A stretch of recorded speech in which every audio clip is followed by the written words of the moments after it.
Is man monogamous? When I ask that question, I mean man. It's bouncing around the internet right now that men, specifically males, are not hardwired to be monogamous. Some people say they've studied males of all species, all animal species, not just humans, and come up with the conclusion that males specifically are hardwired to not be monogamous because they're supposed to be out there procreating.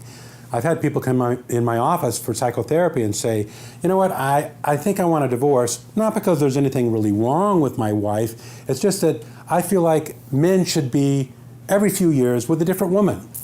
This is not a new idea. Back in 1972, a couple by the name of the O'Neills wrote a book called Open Marriage. And they espoused this idea that marriage should be open. It's a dysfunctional institution, and men should be able to have as many sexual partners as they can because they're hardwired in their genes to be that way. Well, in 1977, Nena O'Neill wrote another book and said, you know what, actually fidelity is an important part of marriage, and the couples who followed our earlier advice, even the best of them, only made it a couple of years. So the question is the wrong question. Is man basically monogamous is the wrong question. The question is, how should men and women be monogamous? Yes, we should be monogamous, but how do we do it? This is the important question. Okay, I'm going to give you 3 tips for how to have a healthy monogamous relationship. The first thing you need is empathy. Empathy is not sympathy. Empathy is not feeling sorry for the other person. Empathy is not even identifying with the other person. Hey, I know how you feel. Empathy is the capacity for understanding. Empathy means I've put myself in that person's shoes and I really know how they're feeling. I really understand on an emotional level this other person, not just an intellectual level.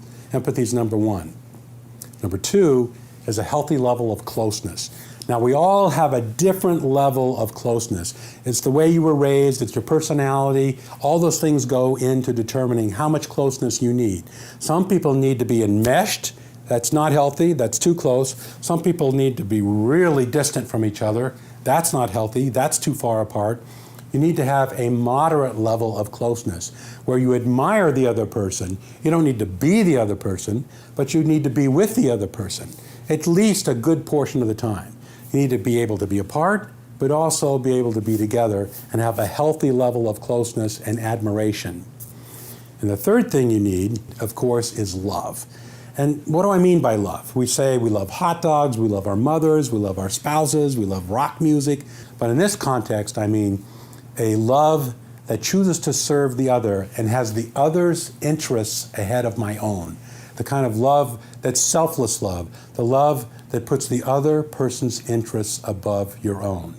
And if I have the ability to understand the other person, I have a healthy level of closeness and admiration for the other person, then I'm going to have the ability to love them in a selfless way, which means serve them and be served by them in the healthiest of all possible ways.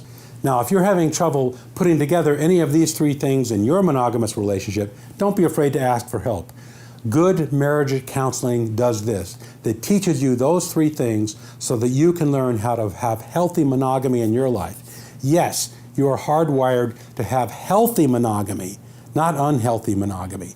People who have healthy monogamous relationships have fewer physical problems, they live longer, and they're happier people.